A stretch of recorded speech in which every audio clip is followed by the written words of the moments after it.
Ako bilang isang guro, sa adhikain kong maging isang mahusay na tagapagdaloy ng kaalaman at tagapaghulma ng kakayahan, pagpapahalaga at kagandahang asal, ay patuloy na nagsusumikap na maging karapat-dapat na huwaran ng pagiging makadiyos, makakalikasan, makatao at makabansa.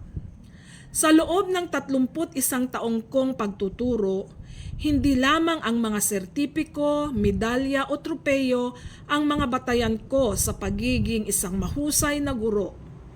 Higit kong pinapahalagahan na ang mga natututunang aral ay araw-araw na isinasabuhay ng aking mga kasamahan at ng aking mga mag-aaral.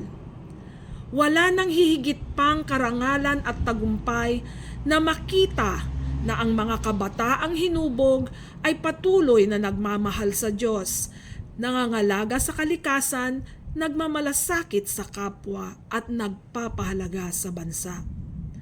Lubos akong nagpapasalamat at nalulugod sa Philippine Arts and Cultures Educators Society Incorporated, 10 ng mga kasangga nitong mga organisasyon sa pag-aagapay nila sa mga gurong tulad ko na magpatuloy na magpunyagi sa kabila ng mga hamon ng propesyong aming minamahal at isinusulong.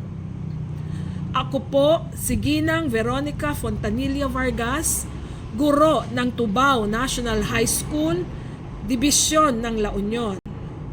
Finalist sa Gawad Dakilang Pilipinong Guro 2025 ay nagpupugay sa inyong lahat.